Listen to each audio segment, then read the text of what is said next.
Le CIAN.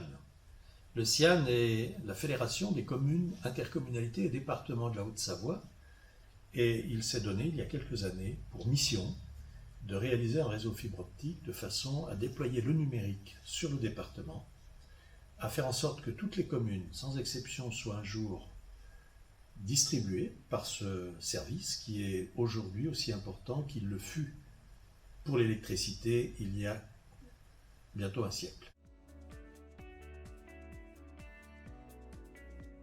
Notre philosophie, notre but et notre volonté politique a été dès l'origine de permettre cette desserte, de résorber le risque de fracture numérique et aussi de relever le défi de l'attractivité de la Haute-Savoie, car la fibre est évidemment pour les entreprises, les emplois et tous les centres de décision et d'activité d'une importance majeure. Son projet de réseau d'initiative publique est un réseau, comme son nom l'indique, public, c'est-à-dire ouvert à l'ensemble des opérateurs.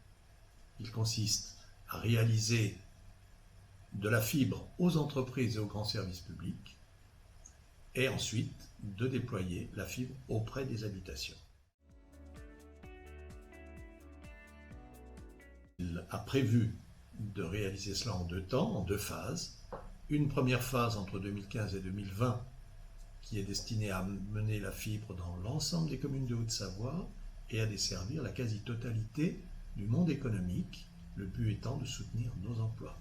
Et puis, une deuxième phase, 2020-2025, destinée à parachever la desserte de la fibre auprès de l'ensemble des habitations.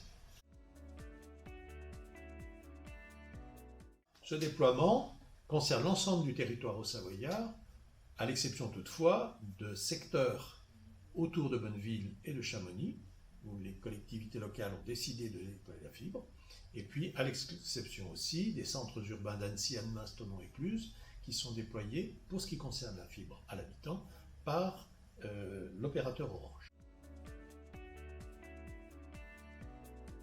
Quelques chiffres pour illustrer et quantifier l'importance de ce projet.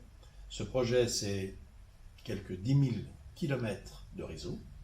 C'est un investissement d'un peu plus de 300 millions d'euros, financé à près de 40% par des fonds publics, c'est-à-dire des dotations de l'État, de la région, du département, des intercommunalités de Haute-Savoie et du CIAN lui-même, et puis pour un peu plus de 60% par recours à l'emprunt. Ces emprunts ont été réalisés auprès des organisations de la Banque européenne d'investissement, relayées par des institutions financières locales, Société Générale, Caisse d'épargne et Crédit Agricole, et puis des emprunts réalisés auprès de la Caisse des dépôts et consignations. Ces emprunts sont amortis par le CIAN lui-même, et il va les financer au moyen des redevances d'exploitation que Covage, la société qui est notre délégataire de service public, va pouvoir nous verser. C'est donc, on le voit, un montage relativement complexe qui met en jeu 4 acteurs.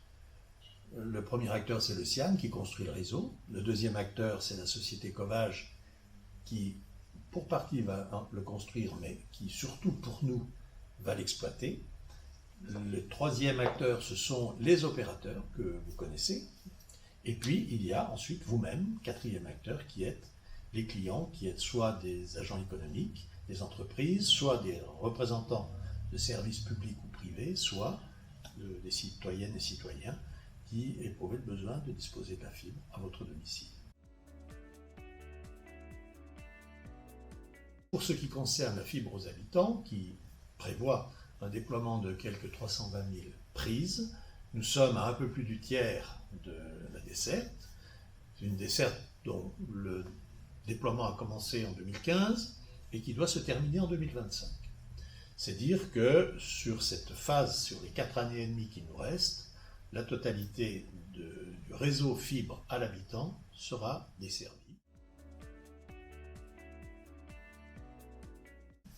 Cette desserte obéit à un processus qui est fixé par l'autorité de régulation des communications électroniques et des postes, et qui prévoit ce que l'on appelle des poches, c'est-à-dire des découpages territoriaux en vertu desquels le planning de déploiement est effectué.